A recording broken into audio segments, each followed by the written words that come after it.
Hello, everyone. This is JD Calderon, and this is Indy Comics Explained. And today I have another great guest on tonight. We're going to be talking to Michael L. Peters from Crescent City Magic, an awesome book. Check that out, folks. That's a great book. And I'm going to bring him on in a moment. But before I do, I just want to let everybody know if you like the show, hit like, hit subscribe. Let your friends know, let your family know, let those people know who like indie comics and just comics in general that I'm interviewing all these great creators. So without further ado, here's Michael L. Peters. Hi. The writer and JD, creator. what's up? How you doing, Michael? Doing okay. Great. So let's get into it, Michael. Now, tell me about yourself. The work you're doing, your fantastic book, Crescent City Magic. Let us know. Let the people know what's going on. I'm a self-taught artist. I didn't go to school for any of it. I've had a year of college, but it wasn't really anything to do with art. I was just trying to get my grades up so I could transfer, but then financial aid fell through, and that was that for any hopes of art school. Mm-hmm. But I've been working in comics more or less and other kinds of art since '96. So, actually, the first thing I had in print was in '95. So cool. And was that a comic book? Yeah, a comic in an anthology. What was the name? The comic was called Hyperviolence. I've got a copy here. It's really, really old. I didn't have anything to do with the cover, but it's not a bad cover. Just nothing to do with me. Gotcha. It was from CFD, which is Joe Monks and Art Fisher and all. Oh yeah, back in the 90s. Yeah. Mm-hmm. Basically, what was left of the company after Joe Linsner and them broke up with Dawn, because CFD was Cry for Dawn. Right. But I kept the CFD for a little while. I didn't know any of the politics of that when I did this short story. Right. The writer set up the whole thing, and the writer ended up running off with my original artwork and the pay I was supposed to get. So. Wow. Yeah. Well. It's good to get in comics, you always have that stuff happen at least once or twice in your career. So it's kind of good to get it out of the way right out of the gate. Mm-hmm. Right at the beginning. Let's see if I can find some of the pages. Here's some of my very, very early drawings. And if you notice, the lettering is some of the worst lettering. I mean, the spaces between each line of lettering. It's like, yeah, they look a little wide. The letterer had no idea what he was doing. Mm-hmm. And from what I heard, it was the writer gave my pages to the letterer, which is wow, the original art. Yeah. Mm-hmm. But anyway, if I ever see that guy at a show again, well, mm-hmm. But anyway, that's let's see. After I got that, I actually connected to get that gig because I started going to conventions, and at the same time, I also got the gig to start drawing what was then called Dance with the Gods for Caliber Comics, but that turned into Unbound for Image Comics. So that was all from the first convention I went to, which was Mid Ohio Con '95, where I met a whole bunch of different people, and I had a whole lot of other gigs that were pitched at me too, but those are the ones I took. One was a short one that looked easy, but the people I was working with were crap. But then Unbound, that was a lot of fun. And are you there? I'm here. Hello? I went out for a minute. Yeah. Okay. Can you see me? On Unbound, I got to work with Joe Pruitt. He was the writer on that, and so it was like the one bad experience with the thing for Cry for with CFD, and then a great experience with working with Joe. Oh, okay. Well, that's good. I mean, how was that? Because I know And Joe so, Cruitt. I know Joe yeah, Cruitt from the industry. So I mean, how was it working with like a pro like that? it was great. He gave me a lot of latitude to do what I wanted, as long as I stuck to the script pretty much and cleared anything with him. Mm-hmm. Um, I kept to the story, but I mean, as far as like pacing and stuff goes, uh, Right. because he liked my samples and liked how I handled storytelling, so gave me quite a bit of rein when it came to breaking the script down into pages. If I um, thought that a page that he had should be broken into two or compressed into 2 pages, compressed into one, he was fine with that. You know. Mm-hmm. Oh, that's cool. Now, what type of script did he give you? Did he give you like a loose Marvel type style script, where he gave you beats and like maybe scenes, or did he give you like a full script, like a DC style? Well, the first issue, which was the only one that was published, was full script, uh, except the page count changed while we were. I think the page count changed when we switched from Caliber to Image, and so I had to expand it by like 2 pages, and so there's actually 2 pages in there that I wrote. So, but just kind of stretching out what Joe did and adding a little tweak of dialogue that he kind of hinted at, but I thought, I might as well throw this in here because I had this idea, and Joe was cool with that too. And then the second one, that never saw print, unfortunately, because that was when that whole it was a remember when Image did that experiment with black and white books? Yeah. Mm-hmm. This was like That. early on, their first indie stuff, Mm-hmm. Yeah, that's and it when. all kind of fell apart. And Mm-hmm. well, Unbound was one of the books that got caught up in that whole thing, and when all the black and white books just kind of went under. And you there again? I'm here. It did the thing where it looked like I dropped out. Yeah, for a second. Anyway, on the second. Oh, now you did drop out. Whoa. Okay, so hold on, everybody. Michael's having technical difficulties, so he'll be right back. But he's obviously done a lot of work. I mean, that's fantastic. So hopefully he'll be back in a second. While he's okay, here he is. Michael is back. There you go. You're back. Hello? Yeah, I'm here. Hi, there. Yeah, I don't know what's going on. Yeah, no, that's cool. Let me see here. I'll if it happens again, there's something I can try. It's I'm right now I'm doing this over my Wi-Fi connection with the phone and hooked up to it. And if I have to, I can switch to data, which I thought would be weaker, but maybe it'd be stronger. I don't know. All right, well, But we'll see. We can keep going.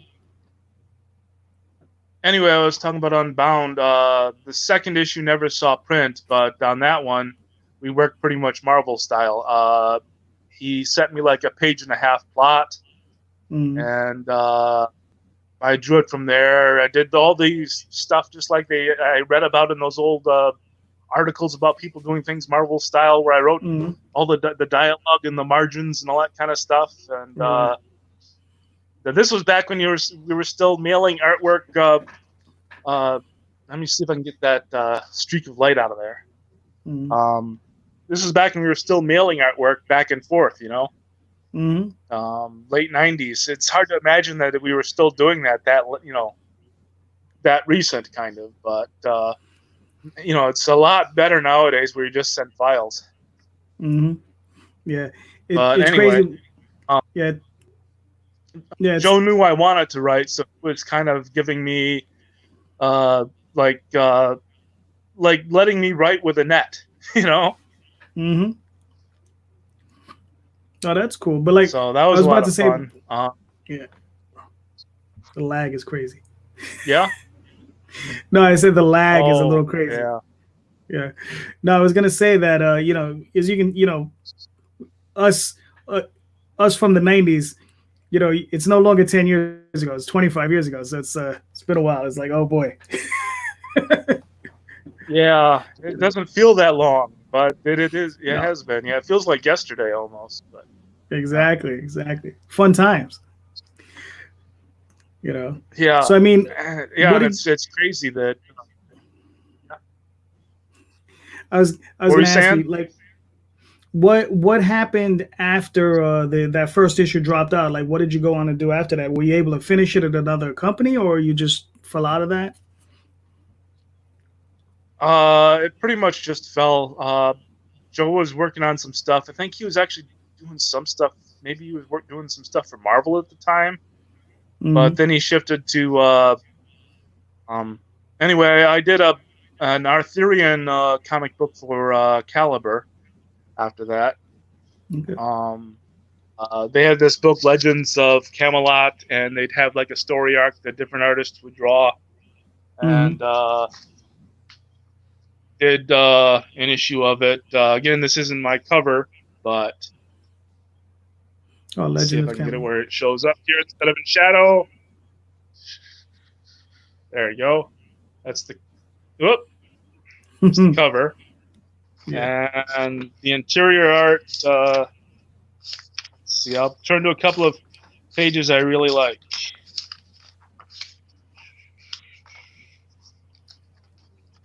There's a little of the interior. Nice. I keep forgetting I have to reverse the direction I'm pulling things. So Yeah, yeah, it's a little weird. Yeah. Oh, and I should show up Unbound, I guess, too, while I'm at it. Yeah. The cover, at least. And I got to do the cover myself, which was neat. Nice. The I cover. have to track that down. And to date, it's the only thing I've ever done with the image eye on it. So.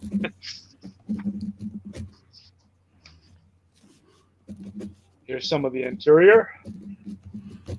Nice. That's actually really nice. I mean, I love your style, man. It's like very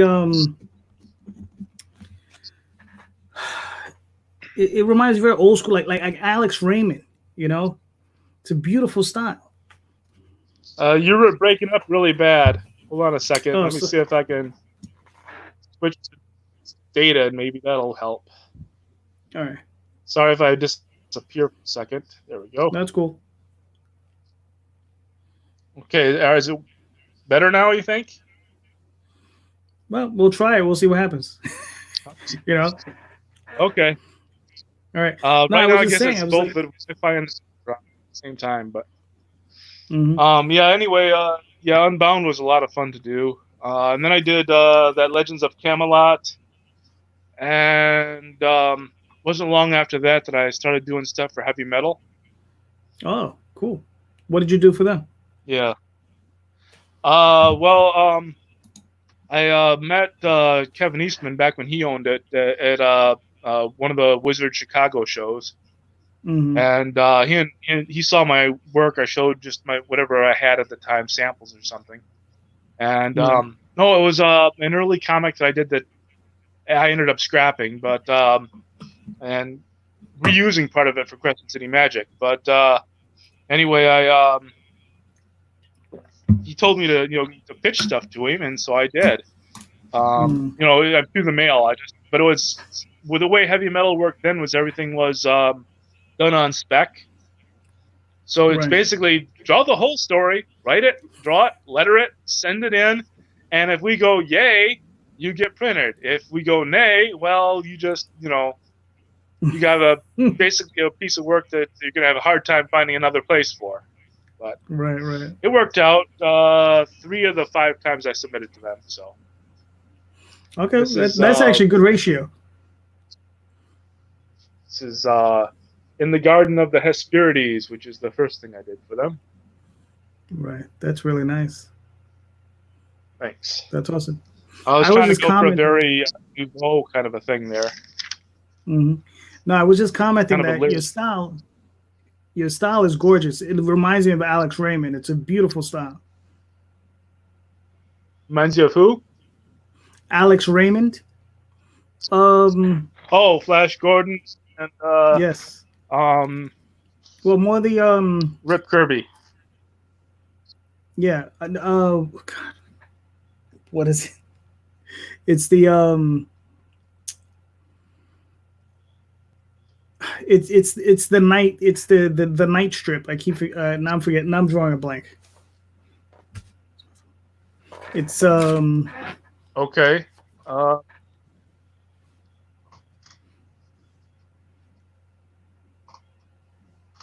but yeah, but like I said, it's just gorgeous work. What Alex Raymond? Thanks. I like that old stuff. I like Alex Raymond and Hal Foster and all of them back then. Actually, Foster and Raymond are probably the two of my favorites, but from those early comic strip days. Yeah, And of course, they influenced every comic books. exactly. I mean, and it's just a gorgeous style. I just love the look of it. You know. Yeah. So, Thanks. so I mean, what else? So after heavy metal, what did you go on to do? Then I was doing a whole bunch of portraits for a local university.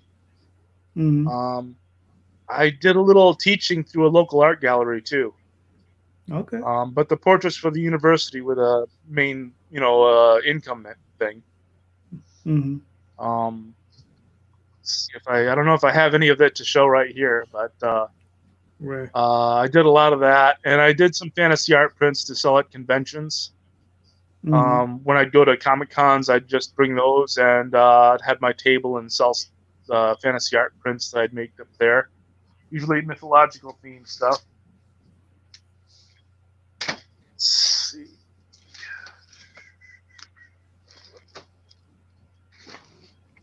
Let's see if you can.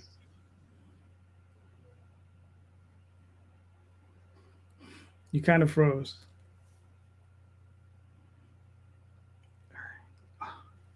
He blanked out again, guys. So hopefully we'll be back. Michael's having some technical difficulties. He's working on his phone. All right, he's back. He's coming in. Duke. I'm backstage again. Yep. Can you see me? I can see you.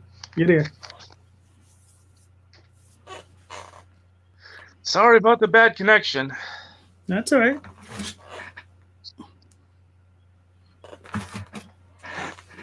No storms, but it's kind of cloudy. So, okay, I'm back, huh? Yes, I you're did back. find some of the some of the university portrait stuff I've done. Oh, that's cool. Now, what was this? These are just professors? photocopies, of course. Mm-hmm. What's that? What was that of a? That one was a interim. No, that one was a honorary degree recipient. Here's the guy who founded the school, Woodbridge Ferris, founded Ferris State University. Nice. The originals are huge, though. These little photocopies are tiny compared to the originals. Were you doing like 14 by 17 or even bigger? Bigger. They were bigger than 14 by. I think. Like 20 by 30. So some of the honorary degree ones were a lot smaller. They were just 8.5 by 11. Gotcha. Here's another one. Mm-hmm. Oh yeah, those are gorgeous. That sort of fine line stuff that I learned from. Well, I first got into the super fine line stuff from seeing Bernie Wrightson's Frankenstein. And by the way, Bernie was the very first artist. I'm not just talking comic book artist. I'm talking any professional artist. Bernie was the first professional artist I met. Oh, cool. And I met him at a little tiny comic book show in East Lansing, Michigan, back in September, I think, of 95. And Nice. he said, basically, get to a convention. You've got to get to a convention. So I did. Next one skit that I saw in like Wizard Magazine or something was Mid-Ohio Con. So I went to that. And is that where wasn't too far from Michigan. So. Gotcha.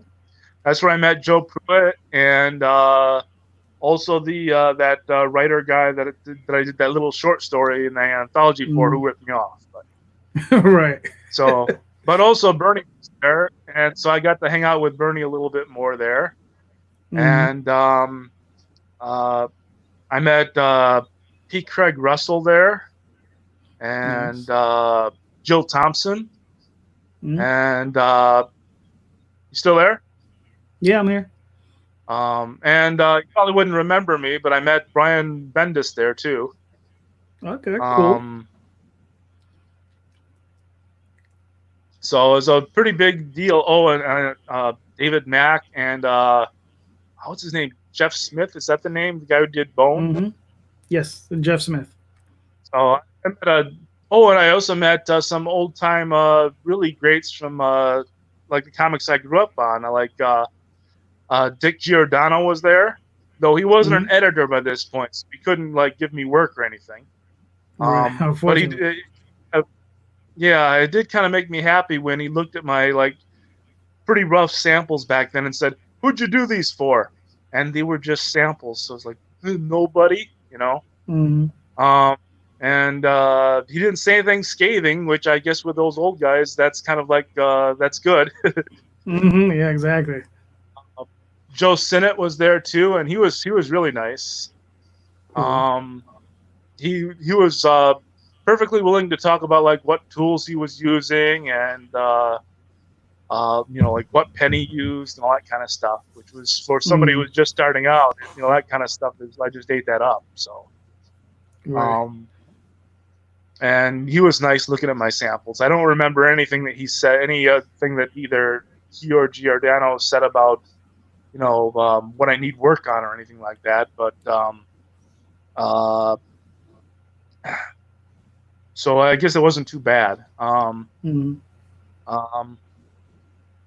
But I think the thing that impressed most the few people that I met back then was that I could draw hands, and I could draw feet. Hands are important.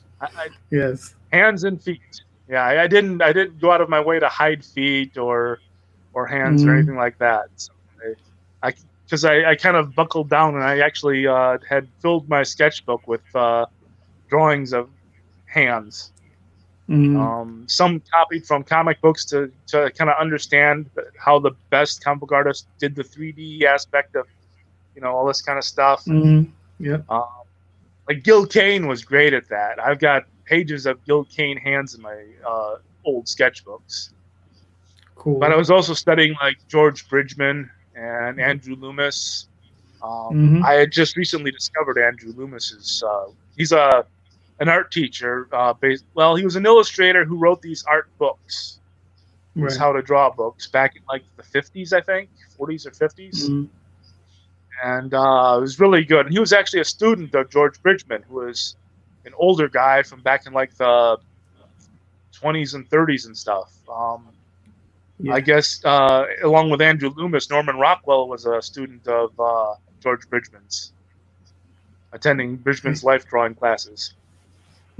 So anyway, so I was really trying to, even though I didn't have any art school schooling, I was doing my best to teach myself. Right. And I think that showed to the people the comic book people I met when I got to convention finally. No, I mean, yeah, definitely. Now, what materials are you working with today? I mean, obviously you're using pen and ink, but I mean, but what type of materials are you using? Brushes, crow quills, you know, rapidographs? I only like rapidographs for straight lines with a ruler. Like if I'm drawing machinery or a table or something like that. And of course the panel outlines.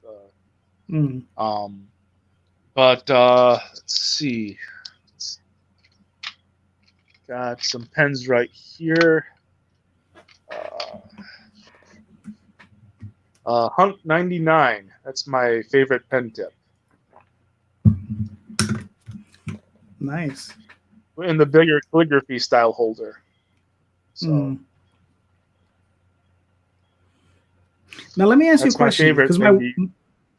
my wife's an artist, and she runs through pens. But how long does one of those material, like how long can you use that thing for before it dies on you? The dip pens. Mm-hmm. It depends on how flexible the pen is. The stiffer kinds of pens can last a long time. Like I've now and then I'll use that Japanese manga pen, the G pen, or Mm-hmm. something. Usually some like background work or something, and those are so sturdy that one nib will last you forever. Okay, cool. But that Hunt 99 that I use, that's extremely flexible, and if I get if I work on 3 or 4 pages before I have to change the nib, that's just lasting a good long time. Gotcha. So I also like this little one, the Hunt 108. It's a 108 super flexible crow quill. Nice. That one I started using because I found out at the first couple of conventions I went to, Mid Ohio, and then Chicago Comic Con before it was Wizard. I met P. Craig Russell and Al Williamson, and they both used the 108. So I was like, oh, these two gods from Mount Olympus use the 108, so I better use the 108. And I did until I found that I just liked the 99 better. But I still use the 108 for some things now and then. Right.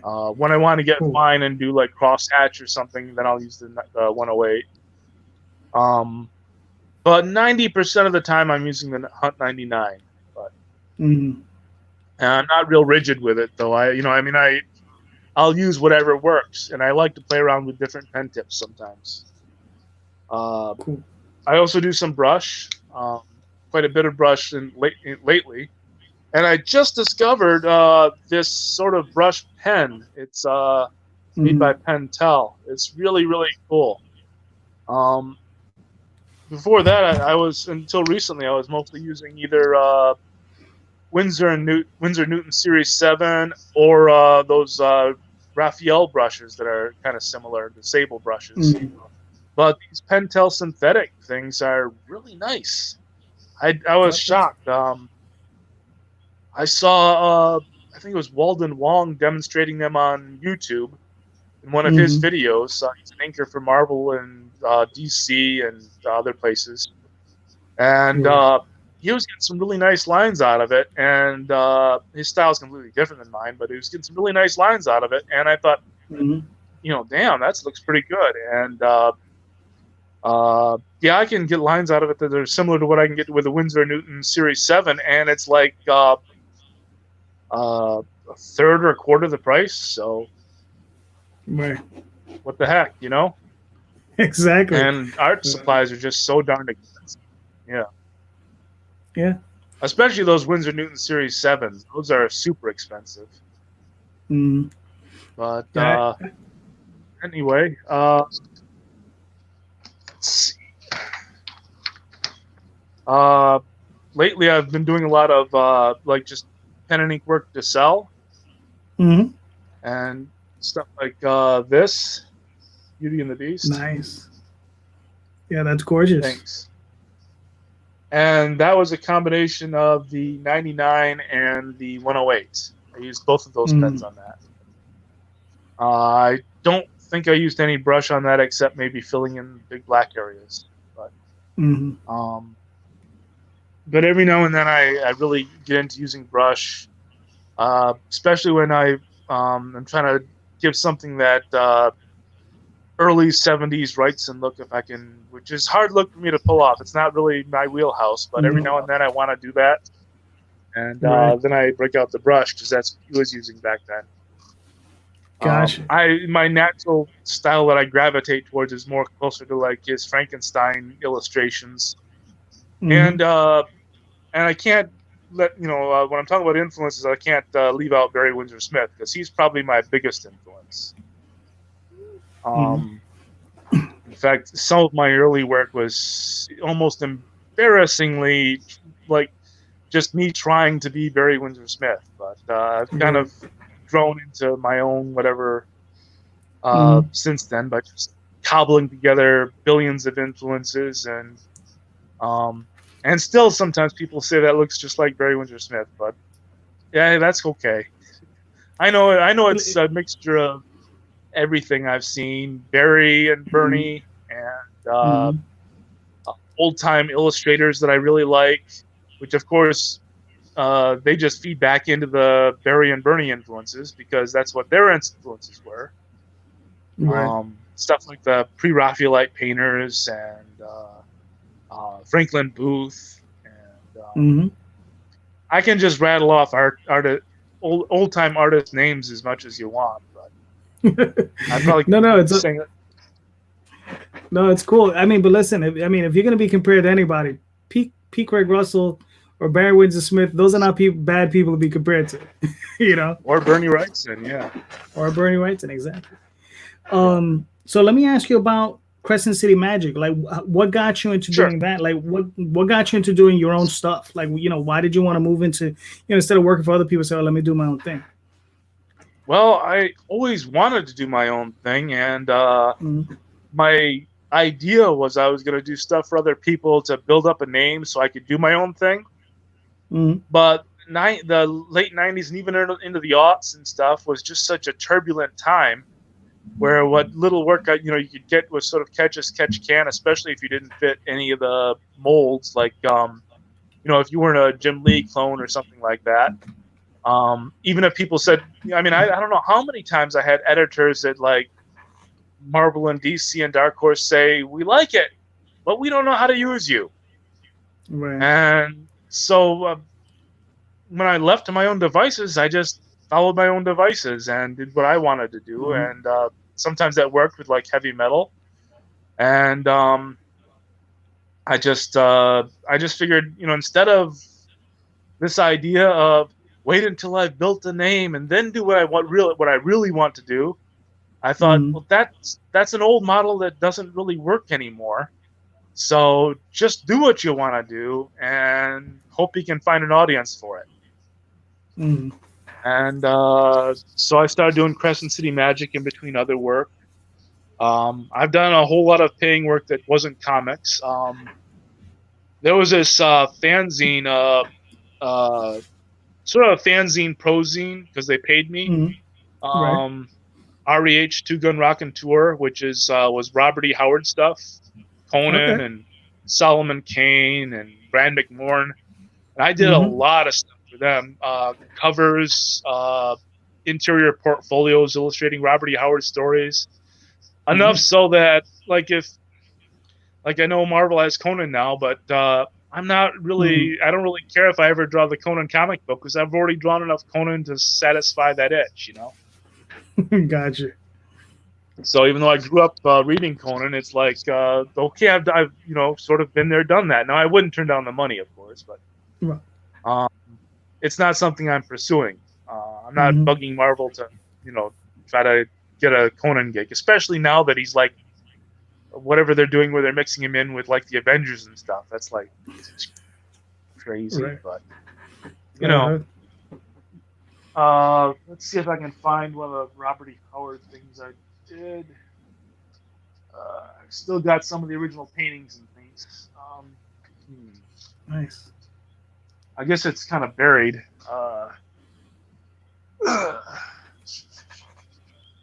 Got a box of stuff here that I think I have some. Oh, there's one. Can you see it? Yeah, I see it. That's awesome. Thanks. That's covered. The original Red Sonja. Yes. Sonja spelled with a Y, and it was set during it's in the story Shadow of the Vulture, which was set during the Siege of Vienna. Mm. By the Ottoman Empire. So it was like a whole different time period than the Hyborian age of Conan. And Gotcha. this is from a Valeria from a Conan story. You can see it. That's really nice. Red Wow. nails. Yeah. Mm-hmm. Thanks. Getting a glare on it though, but there you No, go. it's fun. Yep.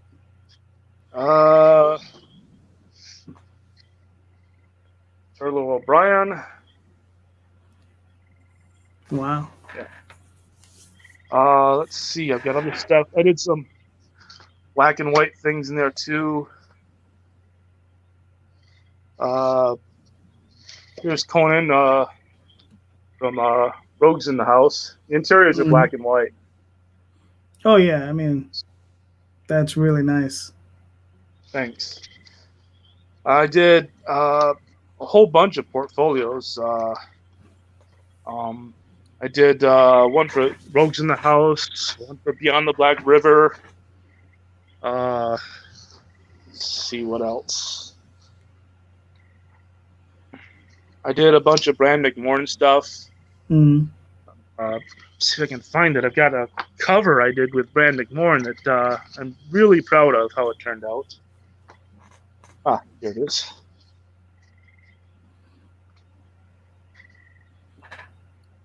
Yeah. Wow. Oops, there you go. Anyway, that's what I did during a lot of the aughts. I was doing a lot of stuff for them, Mhm. along with doing the portraits for local university here. Right. And I guess I'm still their portrait artist every year when they have honorary degrees, but this year they skipped because of pandemic. But Right. Yeah. That sucks. yeah, Mhm. but Now,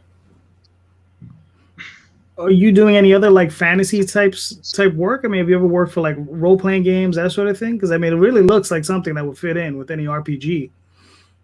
no, I one time I applied to I sent stuff to Wizards of the Coast. Like I don't know if this was like Mhm. in the early aughts, and they just said that my stuff wasn't dark enough for them. Whatever the heck that meant. Right. That's crazy. But yeah, well. Oh, and here's one of the, like I said, I was doing like fantasy art prints and things. This is an early Right. fantasy art print I did back in '98. Wow. It's awesome. Thank you. Yeah. I mean, do you have an online First, gallery? what's that? Do you have an online gallery? Yeah, I've got a website, mlpeters.com, but it's and you can find most of this stuff, this older stuff there, but it's pretty out of date. So the more recent stuff I haven't updated in a long time. I need to. Mm-hmm. This is another one I did, I Oh, that's nice. think in '03. Yeah, it's called "Pick Up Your Swords and Fly," which is it's Valkyries, but Mm-hmm. the title is from a line from Led Zeppelin. So, There you go. Uh, so but with and then Crescent City Magic, it came about because um, I had I have a stepbrother, and for a brief period, he owned a comic book shop in New Orleans. okay. Um, he had been in a major car accident where a cop actually hit him when he was crossing the road, Oof. and he got he got some money in the settlement, and Mm-hmm. he was young, and I was young too, but we were the same age, stepbrothers. Mm-hmm. And he bought a comic book shop in New Orleans, which was I just and invited me to come down there and work in there. Okay. So I'd never been out of Michigan except for going to the Mid Ohio Con and the Chicago Comic Con in my life. Mm-hmm. So I went, what the heck? Why not? I was like 24, 25, so it's like that's a good time to get some of your adventuring in, Mm-hmm. So I went down there and I worked in there and I soaked up the atmosphere of the city. Crescent, one of New Orleans' nicknames is besides Big Easy, is the Crescent City, because it's sort of shaped like a crescent along the Mississippi. Okay. And I loved it there. I couldn't really afford to stay there, and I couldn't just keep working in my stepbrother's shop forever, I guess. But Mm-hmm. and my mom was getting sicker and sicker, and she'd call, and I'd talk to her, and she'd be breathing bad, and Okay. she did get a little better after that, but she ended up, she passed in 2016. But anyway, it was in '96 that I was in New Orleans, and so she was sick for a very long time, and I came home and off and on took care of her as she needed it, because her health had ups and downs. It had ups where she was healthy and gardening and raising goats and things like that, and then it went Right. downhill and she couldn't do any of that anymore. And anyway, that's life. Life throws you a lot of curveballs and stuff. So, but my time, I was in New Orleans for 5 months, so I got to really soak it up in a way that tourists can't. Right. It took me a long time to get the story together to make use of that, my experiences there. But even when I was there, I was thinking, this is such an incredible place. It's, if I ever do anything that needs an interesting an interesting location, this is gonna be it. And Crescent City Magic. I mean, when I decided to write a story with a witch, and I had already lived in New Orleans, it just seemed like it was a perfect match. So, and I've been keeping up with the things that have been going on down there. I still have acquaintances that live down there. I follow the news down there as much as I can. Right. I really loved that HBO show Treme when that was covering post-Katrina in New Orleans. Right. Yeah. Did a piece of artwork that was auctioned off to try to help with the Katrina thing. That another artist organized this auction of comic book art to help New Orleans after Katrina. Cool. And I drew a Conan and Red Sonja for that. But nice. Anyway, yeah, it was a great setting for a story, and I miss the city, and I wish I could get back to it sometime, just to at least visit for a while. But that takes money, and right now I'm just trying to get along and make my books, and so I'm stuck here in Michigan. But and now with the pandemic, I'm especially stuck here in Michigan. So we're all stuck somewhere. That's true. We're not going anywhere. so I got a question for you. So sure. when you're writing, when you're creating, are you writing out a script for yourself, or are you just sitting down at the page and just free forming it and just going as just doing it as you do it, or are you writing out a script for yourself, or doing some kind of funky layouts? What's your process? I do layouts for everything, little thumbnail layouts.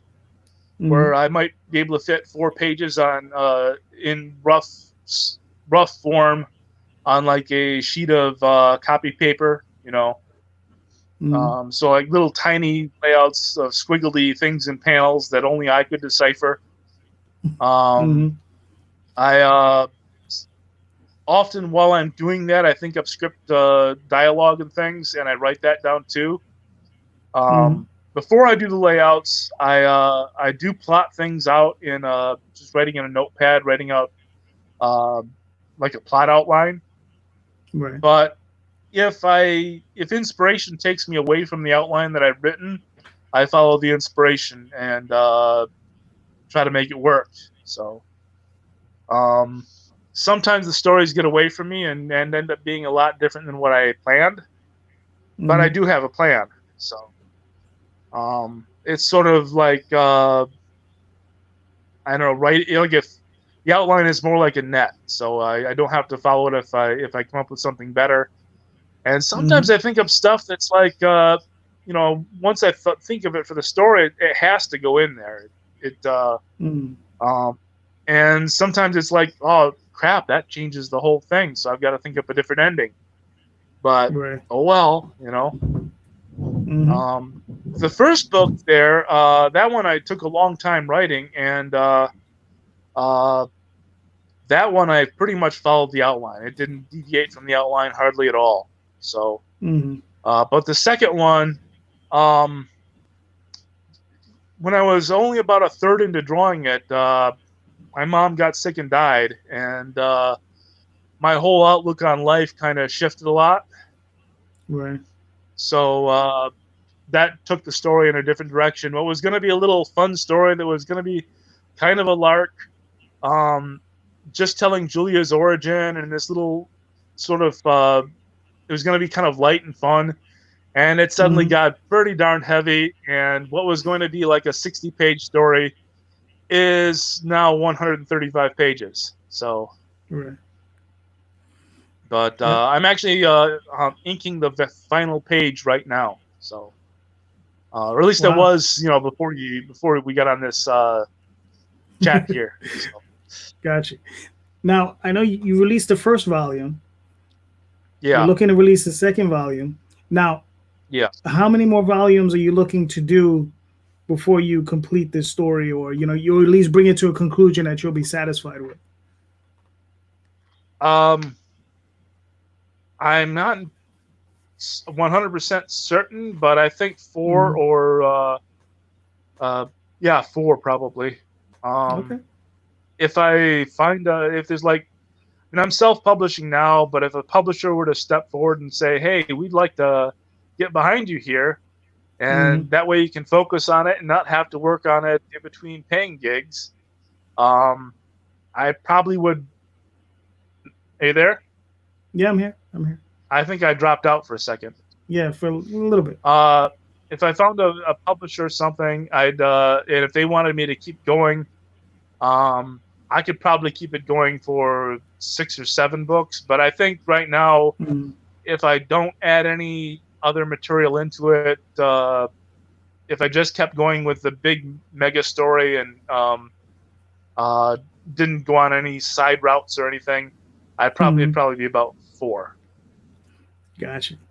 And I'd Gotcha. like to do that, but of course, it all depends on my sales and how well Right. things do, and uh, if I have like any, like right now, I've got this my house, the darn roof is falling apart, so I've got to get that Mhm. fixed. So I've got, as soon as I'm done, I'm on the last page inking this, so I'm not going to stop for anything. But as Right. soon as I'm done with that, I'm back to chasing money jobs for a while. Gotcha. Um, Okay.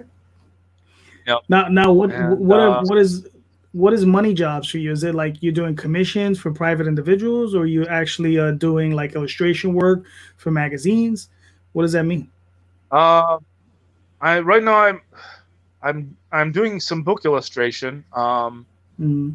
uh, and that's always fun. Um, I like it, but it's not my own thing. So I'm drawing other people's Mm. ideas, and Right. that's a bit different. See if I can find a copy of some of that here. Uh,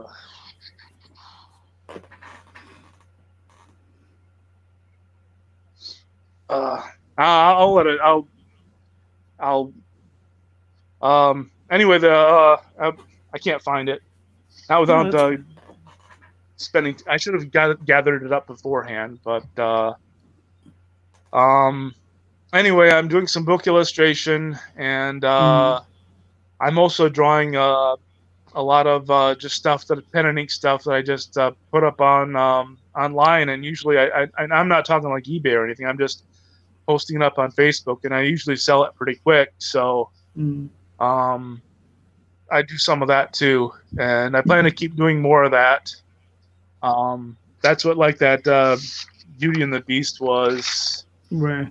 and whoop, it's flimsy because it's just a printout from my scanned it in with my computer. The Gotcha. original, of course, is on somebody else's wall. So, It better be. and It's really nice. whole bunch of other. I've done a whole lot of other stuff of those that same kind of pen and ink thing. I don't know if you can Mm. see any of these. Oh yeah, those are gorgeous. There's Creature from the Black Lagoon, Bride of Frankenstein, Frankenstein, Dracula, Invisible Man, London After Midnight, Mm. another Frankenstein, Nosferatu, Wolfman, Phantom of the Opera, Mummy. Anyway, that stuff it does pretty good. So Yeah. I'll be doing more of that. And I've also been doing a few commissions. So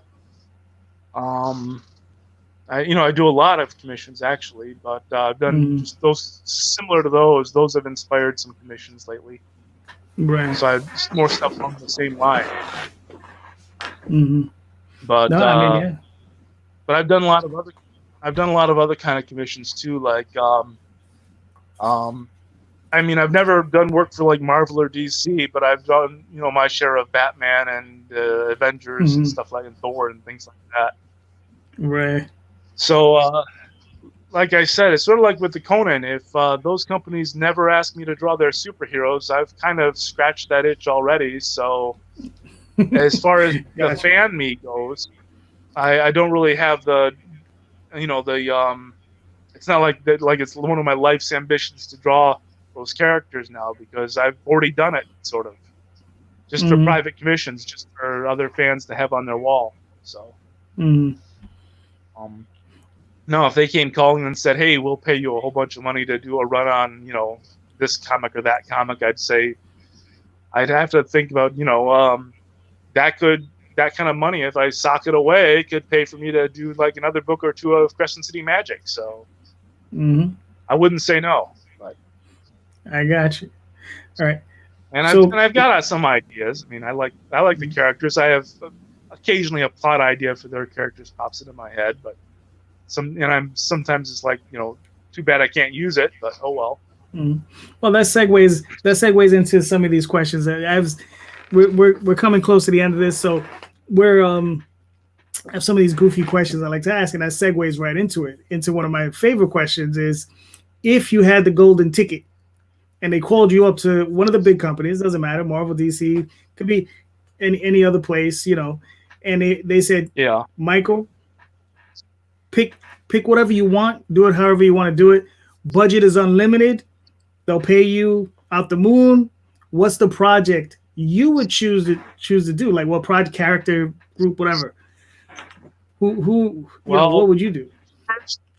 First I'd try to negotiate with them, because I know they've all got their own these little side things. It's like what Bendis had. He was at Marvel and now he's at DC, where he's doing his own creator-owned stuff, and they're publishing it, but he gets to own it. But part of the deal is that because he's doing all that work, they're publishing his own work, so that he'll be then writing Superman or whatever.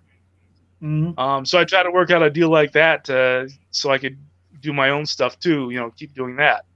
But yeah, I'd love to do any kind of the mythic characters, Thor, Wonder Woman, even Superman. I see as kind of a mythic, godlike character, so he'd be fun to do too. Plus, with Superman, you can kind of cross the mythology aspect of it with like science fiction. So I always thought of him. They never seemed to really tap into the science fiction aspect of Superman as much as I think they probably could. But so that'd be fun. But and Thor, I don't know if you remember.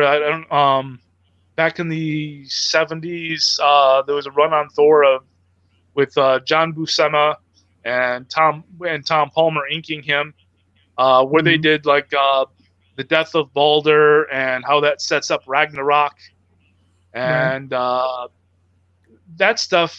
That's what got me reading mythology. Was reading that stuff, and so as far as the nostalgia itch goes, yeah, Thor would be pretty high up there, because that whole mythology thing is really, I mean, when I'm not doing Crescent City Magic, which has its own mythological themes in it too, mythology is really a big draw for me. All of my fantasy art prints, except the Conan stuff, is steeped in mythology. I've read a lot of mythology. A lot of my favorite painters from the 1800s, like the Pre-Raphaelites, they did a lot of mythology stuff. But it all starts with me with Thor comics. That's a good base. And while I would love to, while I would love to say, that it's Jack Kirby or something that inspires me, because I love Kirby's work. When I was a kid, it was Buscema and Palmer on Thor. So I got into the Kirby stuff later, but it wasn't really there when I was a little kid. So gotcha. But all right, so now I'm gonna hit you up with some, I guess, comparative questions, right? Sure. So there'll be a few of these, and maybe one or two of them I have a and why attached to them. Some of them you may consider a little mean, but here we go. Well, this one's kind of unfair because you already spoke about this, but Robert E. Howard or Fritz Lieber? Definitely Robert E. Howard. I mean, I like Fritz Lieber. I like the humor of it, but I grew up reading Robert E. Howard. Right. That's why I thought it was a little unfair. Kirby or Ditko? Kirby. I love Ditko's Spider-Man, but Kirby was just such a font of wild, imaginative, grand ideas that, and I think his writing gets a bad rap too. I mean, I read like something like Mr. Miracle, and the sort of the way that Scott Free and Big Barda talk to each other. It's just it's fun, and I like it. So definitely Kirby. Cool. But I like Ditko too. I mean, those Spider-Mans those that he did, and Doctor Strange, that was amazing stuff. So no, it was. Byrne or Perez? I grew up. Well, I like them both, but Perez I kind of got first because he was doing that when I was a little kid. I just rediscovered some of this stuff recently, but when I was a little kid, he had a run on the Fantastic Four and Avengers that were like some of the earliest comics that I ever saw as a little kid. So but then Byrne had that. I mean, his X-Men and then FF and Alpha Flight and all that. When I was a little older and more and knew what I was looking at, that I was I'd have to say Byrne because when I was a kid, I was a Marvel kid, and gotcha. It's weird. Back then, you didn't cross the thing. If you were a Marvel guy, if you were a Marvel kid, you didn't even barely look at DC. And if you were a DC kid, you didn't barely look at Marvel. And I was a Marvel kid. So by the time I was old enough to start paying attention to the names in the credit boxes, Perez had jumped ship to DC. So it's like, I played catch up when I got older, hunting down some of that stuff. But I wasn't really aware of. I mean, the Teen Titans. The only Teen Titans book that I had when I was before I was 20, and started hunting down some of that older stuff was the X-Men Teen Titans crossover that Simonson drew. Gotcha. Because it was X-Men Marvel, Yeah. And I'm pretty sure you've seen his Wonder Woman. George Perez's Wonder Woman, which is incredible. Yeah, I like his Wonder Woman. His one of the best. But like I said, I didn't really get into that until basically I was an adult. Gotcha. And of course, he was drawing Wonder Woman more or less when I was an adult too. He did that in the 90s, right? Or was it late 80s? No, it would have been in it would have been in the 90s, probably the early 90s. Yeah, because I think because he came out of the Titans was in the 80s, and then he flowed into the 90s, I think, with Wonder Woman. Speaking of Wonder Woman, the black and white, the black and white version I did for that Wonder Woman Day charity. Maybe you've heard of it. And people liked it so much they said you ought to do a color version of that. So I did. That's gorgeous. Wow. And I've a couple times when Wonder Woman Day happened and I didn't have time to draw something, I just I'd send them a couple print or two. So. Nice. All right, hold on. Here's one. I don't know how big you're on to TV, but here's one for you. Next Generation or DS9? Oh, that's a tough one. Star Trek. Mm-hmm. I love them both. I have to go with Next Generation though, because it came before, and because as you can see, I lack hair up here, and Uh, all of us every bald man owes Patrick Stewart a big thank you for making being bald cool. So all right. yes, Cool. Cool. so Next Generation. Gotcha. Buffy or Supernatural? Buffy, definitely. Okay. Cool. I know it's personal taste, but I like Buffy. So Hey, it's nothing. I like Buffy too. Okay. Here's a tough one. and frankly, I haven't seen that much Supernatural. So Oh, and I've seen all of Buffy a few times. So cool. Here's a tough one. Wally Wood or Al Williamson? oh, that is a tough one. Uh, Wood at his very best, but Al Williamson had such a much longer career and Mhm.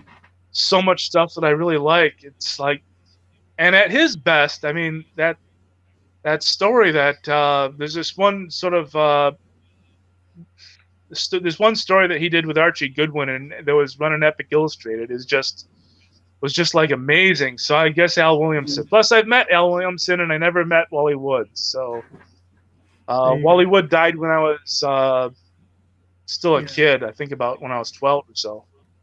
Mm-hmm. But I really Yeah, I mean, those old ECs. Wood was really firing on all cylinders on his EC work, and Williamson was just a kid getting started then. So, Mm-hmm. but that was all, that's stuff that we only see in reprints. But anyway, so I'd have to give it to Williamson, but that's damn close because Wood, when Wood was on at his best and before he started cutting any corners and stuff, he was bloody amazing. He was incredible. Both of them. Yep. Both of them are incredible. Yeah. That's why I asked that question. Because, it's tough. It's a tough question, Yeah. Here's another one for you. Tim Vigil or Richard Corbin? Richard Corbin. Okay. And I appreciate what Vigil does as far with especially the fine iron ink work that he does. Yeah. But Corbin just, I mean, that whole thing where Corbin makes everything look so solid, Mm-hmm. so 3D, that was like eye-opening when I saw it, All right. Now, I'm going to take you, this is going to be the last one, and this one's going to take you back a little bit, okay? It's going to take you a little bit back. Space Ghost or Thundar the Barbarian? I like them both, and I like that they both, I remember Thundar the Barbarian better because I was just a little bit older when, I mean, in the Space Ghost I saw, I don't think it was the original run. I think it was later because I was, basically a late 70s kid as far as what I remember. I mean, I was born in 71, but, so I would have, but anything before then, anything before I was like 5, I don't remember. And Space Ghost was like right on the edge of me being able to remember. And those might have even been reruns or something. Yeah, of course. But Thundar the Barbarian, some of that was actually when I was starting to get a little older and like, when I was like 10 and getting too old for cartoons. Right. Which seems like the most, idiotic thing now that you're too old for cartoons at 10. But, Right. But I liked it, and I liked them both, and I'd have to say Thundar though because I just remember it better, and I don't even remember that very well. Maybe I ought to sit down and dig some Thundar on YouTube or something. Exactly. All right, but Michael, man. What's cool about them both was Alex Toth worked on both of those. But again, maybe Thundar might be a little bit better because it had not only Alex Toth, but Jack Kirby worked on that too. So that's right. He did the design work. Yeah. Well, anyway, I'm touching my face, which kids don't do that when you go out in public right now. Exactly. Don't touch your face out in public. This was awesome. So so do me a favor. Let everybody know where they can find you and where they can find your work. Because I mean, people want to see your stuff. So I mean, where can they find it? Well, like I said, I do have a website, mlpeters.com, because my middle initial is L, so it's ML Peters. And right now it's pretty badly out of date, but it's got most of my older stuff on there. So right up through all my heavy metal stuff, all that's on there. Mm. And I did a lot more heavy metal stuff than I was able to show you here. I think I only showed you the first one, but Right. the last one I did for them was full painted color, which was cool. Cool, But nice. and all those I wrote too. But anyway, mlpeters.com. I'm on Facebook. I have my own personal page on Facebook, plus an Art of Michael L. Peters Facebook page, and Crescent City Magic has its own page. I also have a gallery on Comic Art Fans. Let's see. I think that's about it. Oh, I have a DeviantArt page too, but I think everybody's kind of forgetting about that and dropping that one. So that was sort of like Yeah, a big deal about 5 years ago, and now it's like nothing. So yeah. except I guess some of the younger kids, but it's like so specific on it's not really as good of an online gallery as a lot of other ones now. So Yeah, they've kind of tried to do an upgrade to it recently, and I just don't like it. So or maybe I just have to get used to it. Yeah, Yeah, so I I don't haven't know. even seen it since the upgrade, so that's how out of date that with that I am. So Yeah, the upgrade literally happened I think 2 or 3 days ago. So you didn't miss oh, it by much. Yeah, so it just happened. I'm looking at it like, I probably last uploaded something to there about 2 or 3 updates ago. Mm-hmm. So Oh, I mean, okay. like 2 or 3 years ago. So yeah, Right. and my website is about that far out of date too. But I've been with my nose to the grindstone on doing Crescent City Magic and some paying work, so I haven't really had time to do a lot of website maintenance. But I'm looking Now, forward to doing that as soon as I. What's that? I picked this up on Amazon. So now is this Yeah, only that's. available on Amazon, or is this available just on Amazon, or are there other places?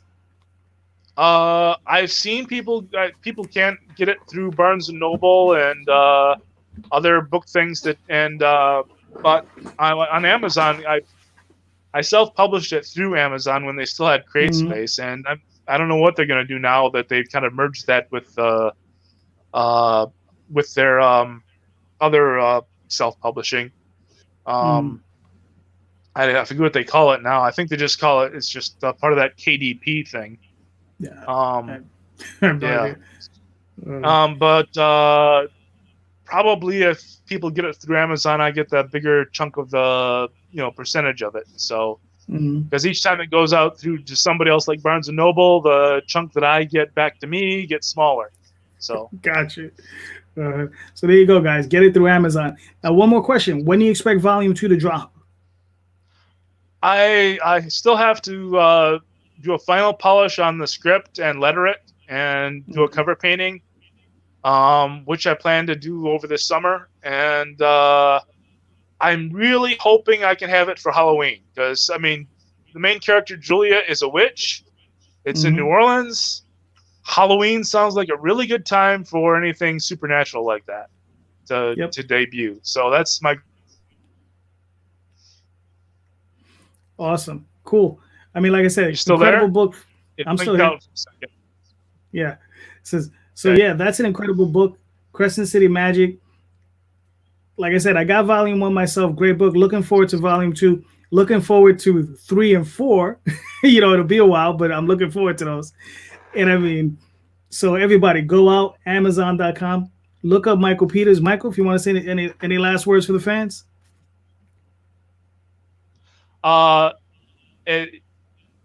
Yeah, sure. The more people who buy Volume 1 and then buy Volume 2 and I have it ready, the more likely Volume 3 and 4 are.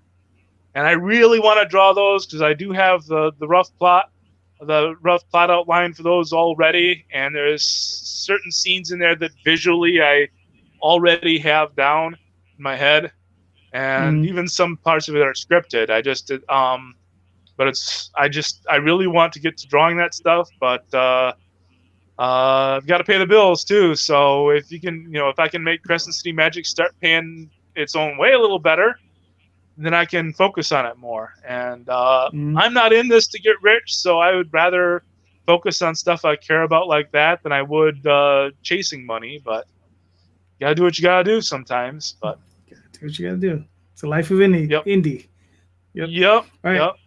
And and I also do private commissions. So anybody who wants any artwork of mine, that helps too. I've drawn, like I said, I've drawn any kind of characters. I've drawn people's personal characters if they pay me to do that. But I have a lot of fun when they ask me to draw something that from the big two that I probably would never get a chance to draw. So that's fun too. Anyway, and I'll keep drawing these pen and ink things I've been doing, where I just basically try to stretch my pen and ink technique as far as I can.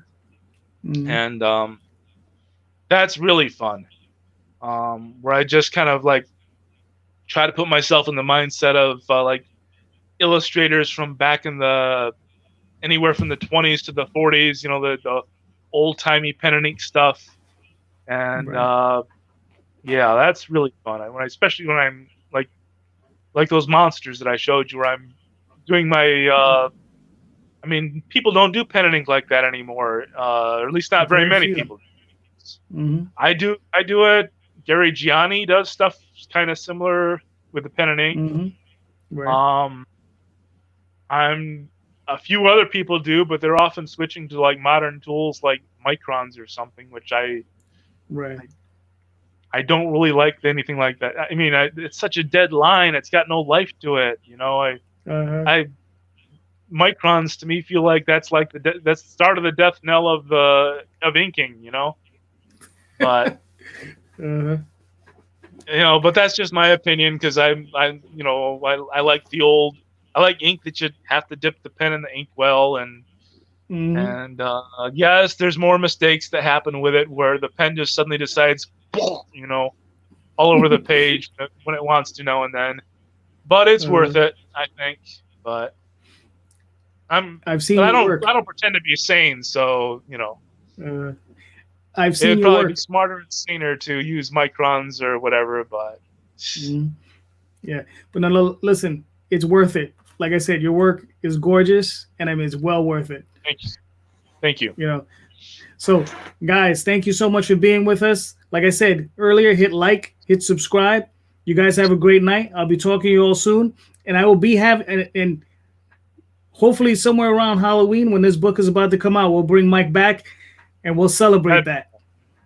And thanks for having me on. Anytime. Just have a good night, guys. Thank you.